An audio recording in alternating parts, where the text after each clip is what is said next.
Adam here, I'm here with David. We're outside. Well, we're not outside Old Trafford, but we are in Manchester, having just seen the game. Manchester United have lost their opening day fixture against Palace 3-1.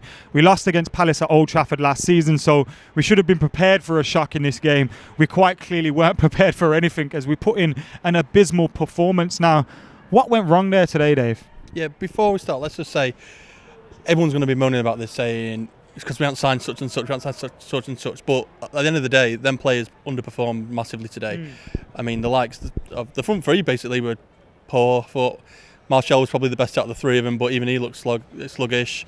The back four, I thought Fosu did okay, but the rest of him dreadful. And then even Fernandes looked out of sorts, and then Pogba looked knackered. If them players can't put a performance, the first game of the season, I know there's no fans there, but at the end of the day, it's the first game of the Premier League season. They should be up for that, winning it, but absolutely dreadful. It looked like the last day of the season, didn't it? When everything's done, all your league spots are sorted, and you don't have to worry about anything. That's how it played out, and it's the first game of the season. Now, some people would say, they've played 3 games this week, they're feeling more fresh and they're up for it. But, we've had a friendly last week. We could have had a friendly midweek if we really wanted to, and we've ultimately gone into this game with the preparation we've had, and we've not performed, and it just felt like we were unprepared. The Pogba decision to start for me was weird, especially after the coronavirus. I was certain Donny van der Beek was going to start today, and he didn't. Did he come on and show you why he should have started? Yeah, I thought he did quite well, and he obviously bagged a goal as well. But everyone's once again going to moan about like the penalty decision and all that, but at the end of the day, we shouldn't have got ourselves in that position.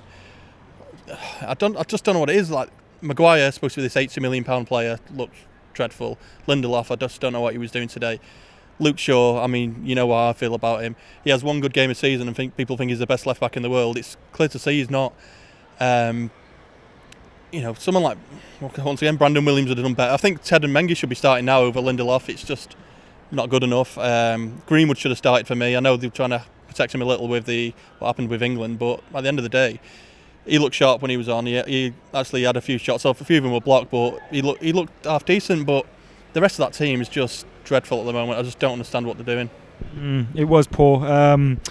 Going forward, I know you're saying, I just want to clarify to people at home in the comments, when he's saying just because we can't blame the summer, he's not saying the summer's been good. What he's saying is, despite the fact we've not made those signings, we still had enough today to beat Palace, and we just didn't. Yeah, listen, we've had a shocking summer. I'd like to say, I've been still going over it all summer about signing someone like Sancho. I still think we should be going for him, paying the money for it, but yeah, them players, they should be good enough anyway.